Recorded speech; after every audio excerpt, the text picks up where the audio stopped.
Rhino bond charges onto markets to save African animals. Critically endangered black rhinos in South Africa will get help from an unusual source, Wall Street, where institutional investors have expressed a willingness to buy a new type of bond being issued by the World Bank that will pay for successful efforts to save the animals. In this pilot project that will be judged on whether the population of horned animals in 2 parks in the country increases, the Washington-based development lender will issue a $150 million bond March 31. Rather than paying annual or semi-annual interest to investors, the proceeds instead will go to the staff in the parks to invest in the battle against poachers and to improve conditions for the animals. The funds will benefit the Addo Elephant National Park and the Great Fish River Nature Reserve, the World Bank said.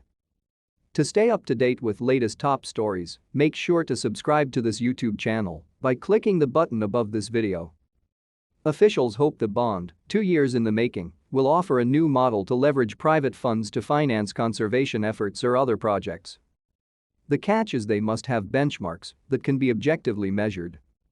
The Rhino bond is a groundbreaking approach to enabling private sector investment in global public goods, in this case biodiversity conservation, a key global development challenge, World Bank President David Malpass said in a statement.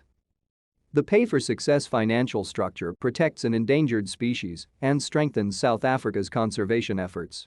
The 5-year bond, which priced Wednesday, will be sold at 94.84% of face value and will provide investors a guaranteed minimum return once it matures. But they also can receive a share of $13.8 million from the Global Environment Facility if the number of rhinos increases. The return would be based on a sliding scale, and if growth reaches or exceeds 4%, investors receive the entire success payment.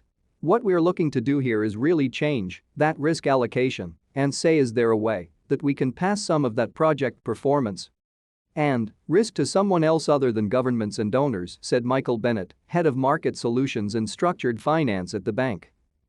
The parks will receive about $10 million total, with about half arriving in the first year. These funds, which usually go to bondholders, can be used for things like increasing drone and aircraft surveillance against poachers and creating water holes, Bennett told AFP. The rhino population growth rate will be independently calculated by Conservation Alpha and verified by the Zoological Society of London. Black rhinos are listed by the International Union for Conservation of Nature as critically endangered, though in the wild their population has doubled to more than 5,000 from a historic low 3 decades ago.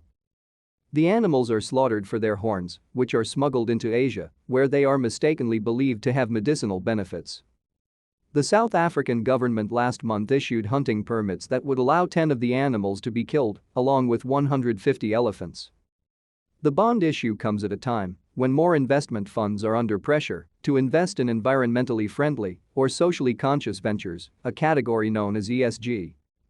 While boosting the rhino population is the primary goal of this bond, there are many positive benefits to the community, bank officials said. The nickname is the Rhino Bond, but it's about so much more than that. It also has real tangible benefits to the communities and incentives to protect land, said Heike Reichelt, head of investor relations and sustainable finance at the World Bank Treasury. And the project can help create more jobs, including for women, she told AFP.